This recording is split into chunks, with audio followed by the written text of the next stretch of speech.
Personal hygiene. In this lesson, we'll be able to show progress by being able to explain why good personal hygiene and general cleanliness is important in the kitchen, be able to suggest ways to keep myself and the kitchen area hygienic, and you should be able to evaluate the consequences of poor personal hygiene linked to bacterial growth. And I've got a few keywords that will happen throughout the lesson. Personal hygiene means the care for one's bodily health and well-being, and it's through cleanliness. Bacteria, they are microscopic living organisms that can be harmful to health. Hygiene is acts of cleanliness that are necessary for health. Contamination means to make something harmful or unsuitable by contact with something unclean. Consequences means something that might happen, whether it be good or bad. And standards are a level of measure of quality.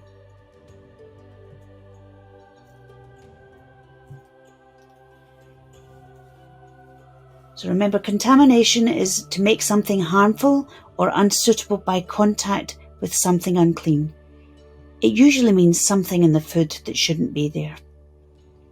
So hand washing is one of the most important actions that you can take to prevent contamination, particularly of food. So I'm going to watch this video and I want you to think about the main steps of washing your hands properly.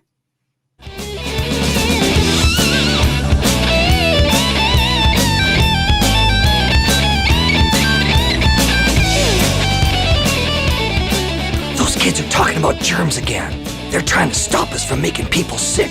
Shh, I want to hear what they're saying about me. What makes you think they're talking about you? They're probably talking about me. I'm much better looking. You may smell better, but I'm the handsome one. You mean I have to wash my hands every day to get rid of the germs that can make me sick? Sheesh! You have to wash your hands more than once a day. Germs hide in all kinds of places like cell phones, pets, countertops, doorknobs, and of course in the bathroom too. If you wash your hands and you do it right, do, well, you won't get as sick in the middle of the night, do. So listen carefully and learn the right way, do. Get rid of us germs so you can go out and play, do. Let's do it in the day or night, do.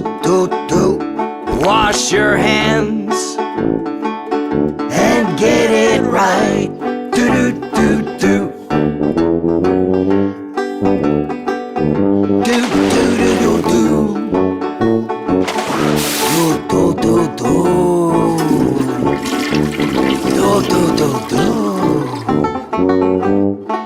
I like the do part. Of course you do, you're a germ.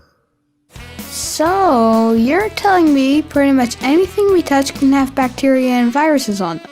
And those germs can get onto your hands, then into your body through your mouth and nose and make you sick. Makes sense. That's why it's so important to wash your hands often throughout the day. Especially after using the bathroom and before eating. And don't forget after blowing your nose or coughing. Spit and snot aren't the only things that can fly out, and tissues don't catch it all. I guess you can never get rid of germs, but you can outsmart them by washing your hands. Even you can be smarter than a germ. It's you we need to worry about. It's not enough just to wash your hands often. You need to do a good job of it too. You have to scrub your hands well if you want to wash away the germs, because they like to hide.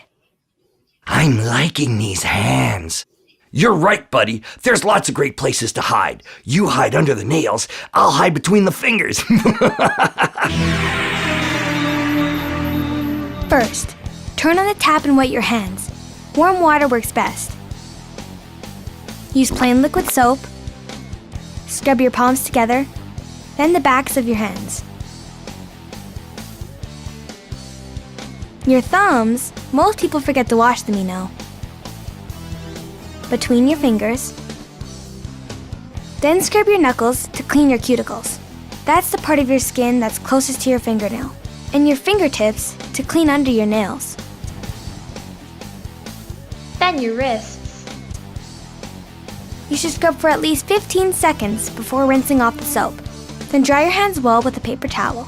Don't forget to use the paper towel to turn off the taps and open the door. Otherwise, you'll just get germs from the handles on your hands again. I can't see. Help! I can't see. I guess washing your hands properly isn't all that tough. And I would rather wash my hands than get sick anyway. I hate being sick. Okay, smarty pants, what about when there's no sink? When you don't have soap and water to wash off the germs, you can use hand sanitizer to kill them. You squirt the sanitizer into your hand, then rub your hands together, using the same steps you do to wash them. Your palms, backs of your hands, thumbs, between your fingers, knuckles, and fingertips. Then your wrists. You still scrub for 15 full seconds. You just don't rinse it off. They're catching on to all our tricks back. It's gonna make it a lot harder to make them sick when they're washing their hands so well. Yeah, they're getting really germ smart. Outsmart germs! Wash your hands! If you wash your hands and you do it right, do, well, you won't get as sick In the middle of the night. Okay, now have a look and have a think if you can remember what those main steps of washing your hands properly were. So first of all, you turn on the tap and wet your hands with the water.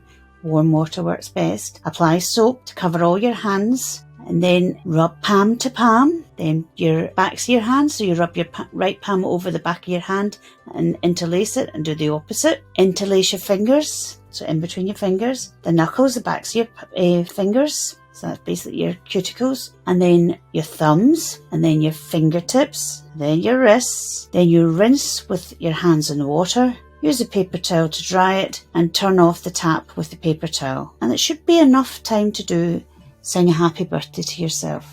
At least 15 seconds. In a hand sink just for hand washing, use comfortably hot water. Using antibacterial soap, rub vigorously for 15 to 20 seconds, and don't forget between your fingers, wrists, fingertips and thumbs. And at the end, rinse your hands before drying and dry with a disposable paper towel, not a tea towel. The important things to know is when to wash your hands. So when you're in the kitchen, you should be washing your hands before you start to work food and before you start to work with high-risk food. High-risk foods are foods where food poisoning bacteria like to live on. And ready-to-eat foods is foods that don't require any other cooking, so it could be a salad or a cake. You should also wash your hands before handling high-risk foods or ready-to-eat foods. And you should be washing your hands in between preparing raw food and high-risk foods, foods that bacteria like to grow on. You should also wash your hands after preparing raw food. So when I say raw food, I'm meaning things like raw meat, fish. After going to the toilet, after coughing, sneezing or blowing your nose, after cleaning, so if you wash the work surface, you should be washing your hands afterwards. If you took the rubbish out, you should be washing your hands after handling rubbish, after an interval or a break, or after lunch, and after touching your face or hair. Now, bacteria are microscopic living organisms that can be harmful to health. So they're so small you cannot see them without the aid of a microscope. And humans are a source of contamination. Contamination is putting something in the food that shouldn't be there. So things like hair can be a contamination of the food. You don't want to be eating somebody's hair. The ear, nose and throat has some bacteria in it, Staphylococcus aureus, which can also contaminate food. Our skins and hands can have bacteria growing on it and can cause contamination of food. We might have dirty nails. Our gut has bacteria in it, and if we're not careful with what we do with the toilet or if we're sick, that can cause food poisoning. Our clothes also carry bacteria. Remember we said they can't see it? That's why we put an apron on, take off our jumpers. If you've got an open wound or a weeping sore, that can have bacteria in it and can get into the food if we're not careful. And jewellery can harbour germs or dirt and can get into the food, or even a jewel can come off or break off and get into the food and can cause a contamination. Something in the food that shouldn't be there. Personal hygiene is care for one's bodily health and well-being through cleanliness. So why is it important for personal hygiene? Food handlers touch and handle most foods many times a day. Now, a food handler could be a chef, could be somebody who's preparing the food, could be somebody who's serving the food. And people are sources of contamination. They can bring things into the food that shouldn't be there. And also, an infected handler is very dangerous. So somebody who's ill with food poisoning or another illness can pass that illness on to the food. But also, customers like to know that their food's not going to make them sick. So they like to see hygienic staff.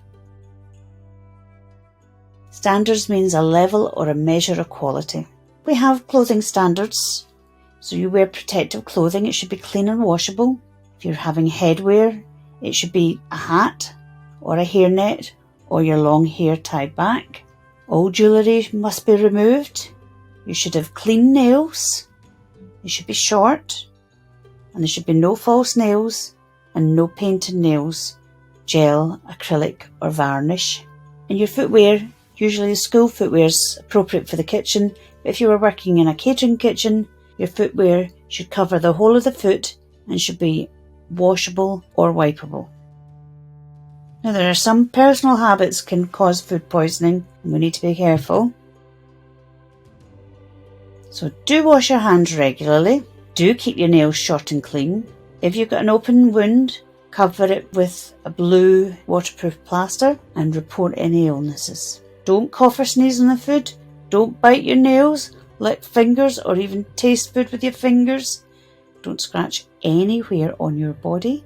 Don't eat in the food area. That's different from tasting food. Don't eat in the food area. Don't smoke and don't wear watches or jewellery or strong perfume or aftershave.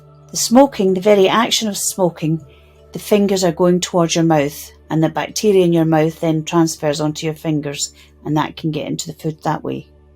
Eating, similarly, the bacteria in your mouth when you're eating can get transferred out of your mouth onto the food surfaces or food. And the wearing of strong perfume is so when you're tasting food that you know what seasonings needs done and is not masked by the perfume. So there's still a potential for food handlers to contaminate food even with good personal hygiene. And this is because the bacteria can be in the cuts. And if a bacteria that is in a cut then goes onto plaster, then if that plaster then goes on the food, that bacteria has now contaminated the food. So the food then has to be thrown out. But to know that the plaster's in the food, in the catering kitchens we use blue plasters so that they're visible and you can detect them. They have a metal strip in them as well that can be detected with a metal detector. But yet there's still potential for food handlers to contaminate food even with good hygiene because everyone gets sick. But if a food handler gets sick, they should not be working if they're suffering from an illness that can spread germs both to the fellow employees or customers. So they must report their illness, particularly if they've got diarrhea, they're vomiting, they've got nausea, i.e. they're feeling sick, or they've got a cold or flu, or they have an ear, eye or nose discharge, or they've got a boil or a septic wound that leaves a broken skin. And if you don't call in sick, you may spread the bacteria known as Staphylococcus aureus.